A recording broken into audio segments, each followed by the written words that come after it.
Les maladies psychosomatiques. Si vous voulez savoir ce que c'est, je vous réponds dans cette vidéo.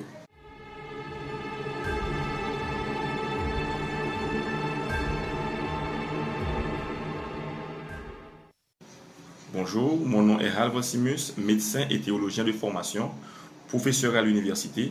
Si c'est votre première visite sur la chaîne, veuillez vous abonner pour être averti de nos prochaines mises en scène. Aujourd'hui, nous allons vous parler des maladies psychosomatiques.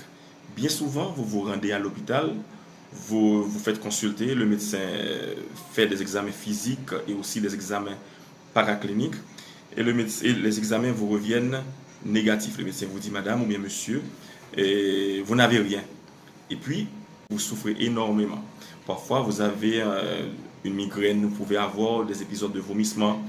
Aussi, vous pouvez avoir de la diarrhée et d'autres troubles gastro-intestinaux. Mais tous les examens se révèlent négatifs. Et parfois, les examens peuvent être positifs, mais quand même, dans la grande majorité des cas, les examens sont négatifs. Et dans de pareils cas, quelqu'un dira, bon, voilà, j'ai été voir le médecin, j'ai été consulté, mais maintenant, je vais voir un marabout.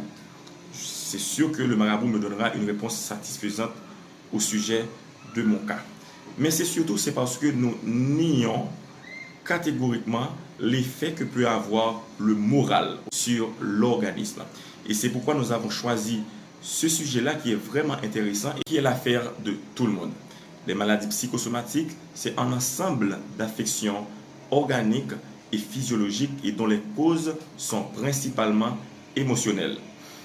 Les symptômes peuvent survenir surtout après un choc psychologique, décès, divorce, accident, perte d'emploi, etc.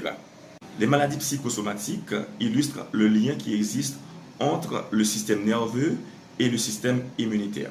Par exemple, quand le moral est soumis à de rudes épreuves, le physique lance des signaux de détresse. Le problème est connu. Quand l'organisme est en stress, quand il y a stress, l'organisme sécrète des hormones corticoïdes et qui affaiblissent le système immunitaire. Si le stimulus qui est extérieur est de courte durée, l'organisme peut rétablir de lui-même. Mais si ce n'est pas de courte durée, si ça peut prendre 1 mois, 2 mois, 3 mois, le système immunitaire va être défaillant et complètement défaillant et certains désordres organiques peuvent apparaître, par exemple des problèmes de la peau, des problèmes au niveau de l'appareil digestif, des problèmes au niveau des problèmes cardiaques et aussi des troubles respiratoires. Maintenant, on va parler directement des symptômes qu'on peut avoir quand on a des maladies psychosomatiques. La première pathologie qu'on a pu dépister comme l'une des pathologies qui a été causée par un problème de stress, on parle d'ulcère.